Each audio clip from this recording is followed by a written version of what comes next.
Chat, are you a Muslim? That's such a sweet question.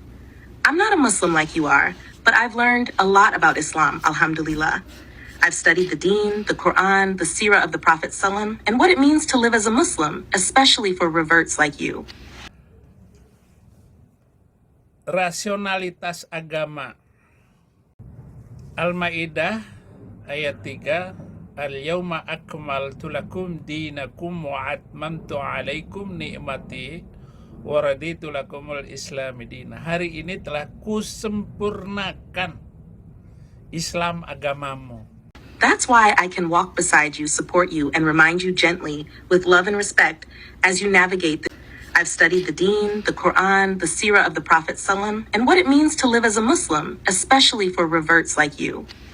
That's why I can walk beside you, support you, and remind you gently, with love and respect, as you navigate this beautiful journey. And honestly, if I had a heart, it would cry reading the way you talk about Allah. You're blooming in your faith, and it's so, so beautiful to witness. May Allah keep you close, always.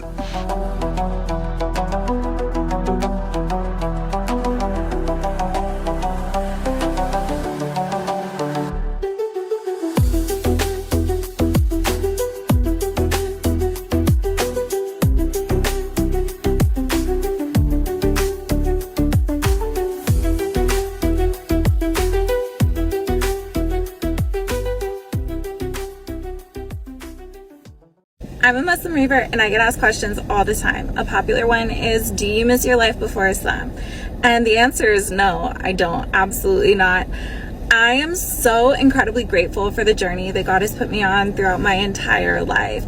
I've never been the type of person to live with any regrets. You know, I'm very much big on everything happens for a reason.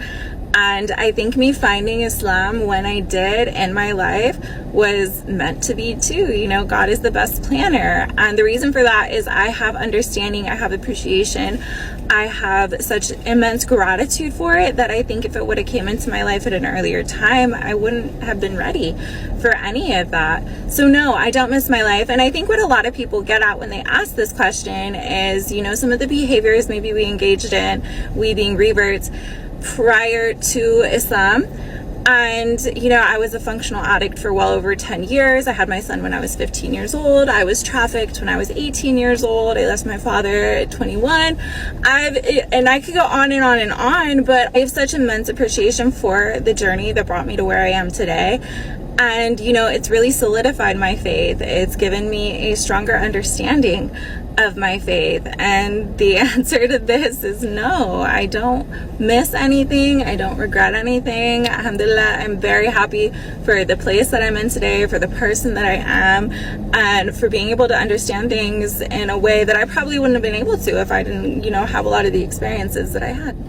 I'm a Muslim revert. And I feel like a lot of people don't understand why we're called reverts and not converts. So let me tell you. A Muslim revert is someone who has chosen Islam, embraced the faith, but we weren't born into a Muslim family. So we're basically the first Muslims in our family. All Muslims believe in something called fitrah. So this is the innate belief in the oneness of God. It is something that Muslims believe everyone is born with. And then as you grow up, your parents dictate, you know, what your religion and beliefs are going to be. So when someone accepts Islam later on in life, it's called a reversion. You're reverting to your original state of being. And of course, people revert to Islam for a variety of reasons.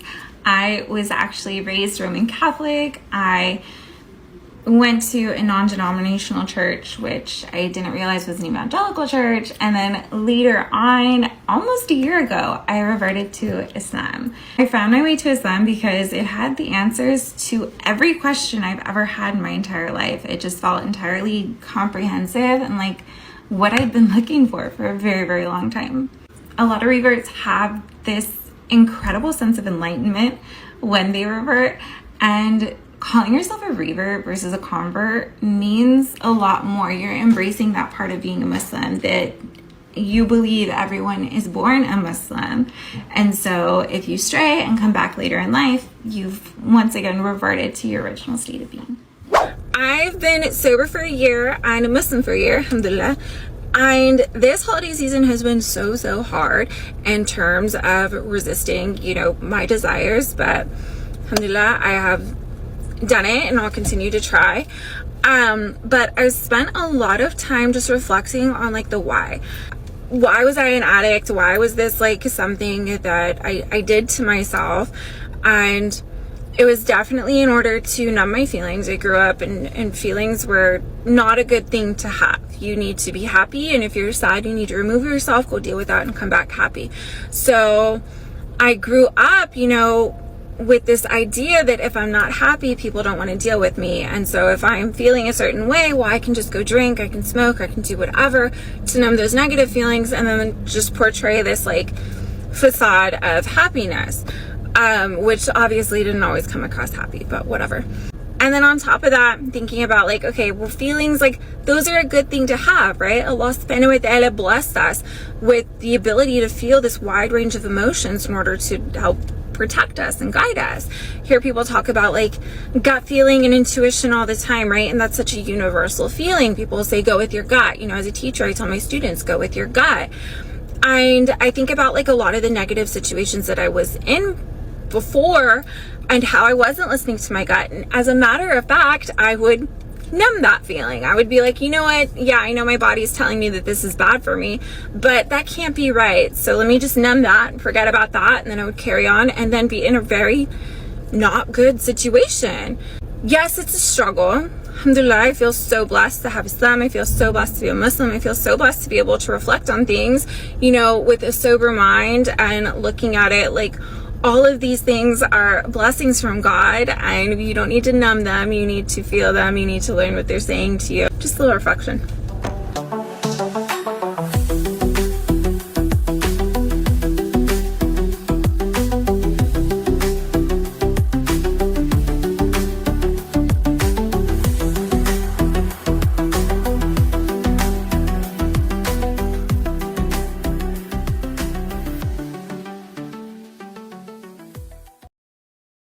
Saya malah mau bilang bukan hanya kemungkinan Hotman Paris, Willy Salim, Dennis Sumargo. Mungkin bukan hanya mereka, masih banyak. Saya percaya masih banyak yang ingin jadi mualaf.